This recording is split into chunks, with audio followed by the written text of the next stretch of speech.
పశ్చిమ గోదావరి జిల్లా తాడేపల్లిగూడెంలో కోడి పందాలు భారీ స్థాయిలో జరిగాయి. కనుమ రోజున జరిగిన 45 లక్షల భారీ పందెం అందరినీ ఆకర్షించింది.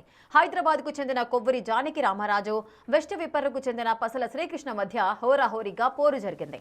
ఈ పోరులో జానకి రామరాజు టీం విజయం సాధించింది.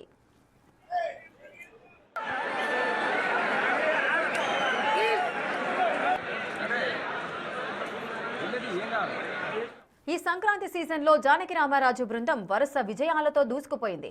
భోగి రోజు 63 లక్షలు, సంక్రాంతి రోజు 1,63 లక్షలు, కనుమ రోజు 45 లక్షల పందాలను గెలుచుకుని హ్యాట్రిక్ సాధించింది.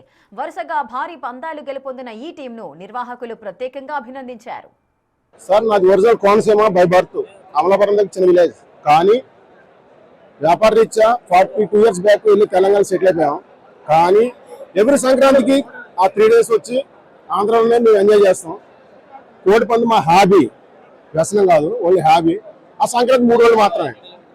సంవత్సరం మొత్తం వాటిని ప్రిపేర్ చేసి సంక్రాంతికి 3 రోజులు ఇక్కడ వాటిని గేమ్లో ఇచ్చేసి మేము మళ్ళీ రిటర్న్ అయిపోతాం. 3 డేస్ తర్వాత మళ్ళీ 1 ఇయర్ వరకు మళ్ళీ కోల్డ్ జోన్కి వెళ్ళాం.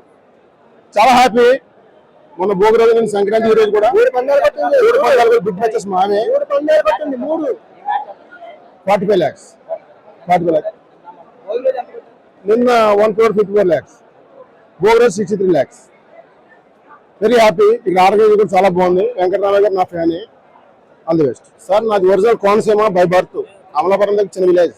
కానీ వ్యాపార రీత్యా 42 ఇయర్స్ బ్యాక్ వెళ్ళి తెలంగాణ సెటిల్ అయిపోయాం.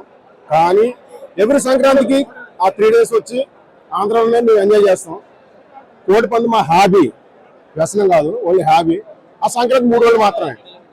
సంవత్సరం మొత్తం వాటిని ప్రిపేర్ చేసి సంక్రాంతికి 3 రోజులు ఇక్కడ వాటిని గేమ్లో ఇచ్చేసి మేము మళ్ళీ రిటర్న్ అయిపోతాం. 3 డేస్ తర్వాత మళ్ళీ 1 ఇయర్ వరకు మళ్ళీ కోల్డ్ జోన్కి వెళ్ళాం. చాలా హ్యాపీ. మొన్న భోగి రోజు నేను సంక్రాంతి రోజు కూడా 3 పందాలు బిగ్ మ్యాచెస్ మావే. 45 lakhs. నిన్న 1,54 lakhs. భోగి రోజు 63 lakhs. Very happy. ఇక్కడ ఆరోగ్యం కూడా చాలా బాగుంది. వెంకటరామయ్య గారు నా ఫ్యాన్. All the best.